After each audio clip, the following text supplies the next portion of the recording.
നടത്തി കൊടുത്തിട്ടുള്ള കല്യാണങ്ങളിൽ ഇന്നും ഓർത്തിരിക്കുന്നൊരു കല്യാണമുണ്ട്. മക്കളും മരുമക്കളും പേരക്കുട്ടികളുടെയൊക്കെ മുമ്പിൽ വെച്ച് നടത്തി കൊടുത്തൊരു കല്യാണം. അതൊരു വീട്ടിലാണ് നടത്തി കൊടുക്കുന്നത്. പെണ്ണൊരു കാത്തലിക്കായിരുന്നു, ചെറുക്കനൊരു ഹിന്ദു ആയിരുന്നു. അവർ പ്രണയിച്ച് കല്യാണം കഴിച്ചു. പള്ളി അറിയാതാണ് കിട്ടുന്നത്. അതുകൊണ്ട് തന്നെ അവർക്ക് പരിശുദ്ധ കുർബാന സ്വീകരിക്കാൻ പറ്റിയില്ല. പക്ഷെ അവരുടെ ഉള്ളിൽ എന്നൊരു ആഗ്രഹം ഉണ്ടായിരുന്നു ഈശോനെ സ്വീകരിക്കണമെന്ന്. വർഷങ്ങൾക്ക് ശേഷം അവർക്ക് ക്യാൻസറായി. അതിൻ്റെ ഫൈനൽ സ്റ്റേജാണ്, ഒരു ബെഡ് റിഡനാണ്. അപ്പോൾ വീണ്ടും ആഗ്രഹം പറഞ്ഞ് വീട്ടുകാരങ്ങനെ പള്ളിയിലെത്തുകയാണ്.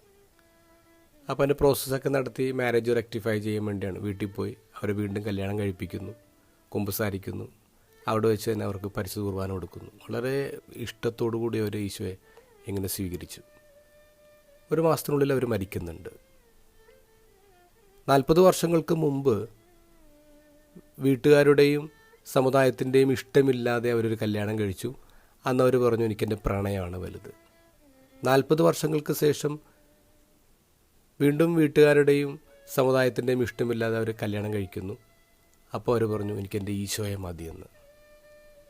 ഇന്നത്തെ ഗോസ്പലിൽ ദൈവം ഒരു കൽപ്പന പോലെ നമ്മോട് പറയാണ്, എല്ലാറ്റിനേക്കാളും ഉപരി എല്ലാവരെക്കാളും കൂടുതലായിട്ട് പൂർണ്ണ ശക്തിയോടും പൂർണ്ണ ആത്മാവോടും മനസ്സോടും കൂടി നിങ്ങൾ എന്നെ സ്നേഹിക്കണം. ശരിക്കും ഇതൊരു സെൽഫിഷായിട്ടുള്ള ഒരു ലെവൽ, ഒരു പൊസസീവ് ലെവലല്ലേ. പഴയ നിയമം വായിക്കുമ്പോൾ നമുക്കറിയാം, വേറൊരു ദൈവത്തിൻ്റെ പിറകെ പോകാമെന്ന് പറഞ്ഞാൽ അത് അഡൾട്ടറിയാണത്, വ്യഭിചാരം എന്നാണ് പറയുക. പക്ഷെ ശരിക്കും ഇതിനങ്ങനെയല്ല കാണേണ്ടത്. നമ്മൾ ദൈവത്തെ സ്നേഹിച്ചത് കൊണ്ട് ദൈവത്തിനൊരു പ്ലസ് പോയിൻറ്റും ഇല്ല, നമുക്കാണ് അതിൻ്റെ ഗുണം. നമ്മൾ ദൈവത്തെ സ്നേഹിക്കുമ്പോൾ നമ്മൾ കുറേയും കൂടി സാങ്ക്ടിഫൈഡ് ആവുകയാണ്. ദൈവസ്നേഹത്തിൻ്റെ ഫിൽറ്ററിലൂടെ നമ്മൾ ജീവിതത്തിലെ തീരുമാനങ്ങൾ എടുക്കുമ്പോൾ നമ്മൾ കുറേയും കൂടി വിശുദ്ധരാകും, ഹോളിയറാകും.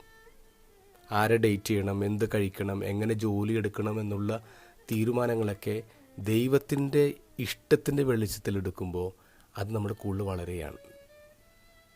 When we are holy we become more healthy എന്നുള്ളതാണ്. നമ്മൾ കുറേയും കൂടെ ആരോഗ്യമുള്ളവരാകും. അപ്പോൾ ദൈവത്തിൻ്റെ ആഗ്രഹം എന്താ? നമ്മൾ കുറേയും കൂടെ ആരോഗ്യമുള്ളവരായിട്ട് മാറണമെന്നാണ്. അപ്പോൾ കൽപ്പന ദൈവം അടിച്ചേൽപ്പിക്കുന്ന ഒന്നല്ല സ്നേഹത്തിൻ്റേത്. അത് നമുക്ക് വേണ്ടി എടുക്കുന്നൊരു ചോയ്സാണ്, ടു ബിക്കം മോർ ഹോളി.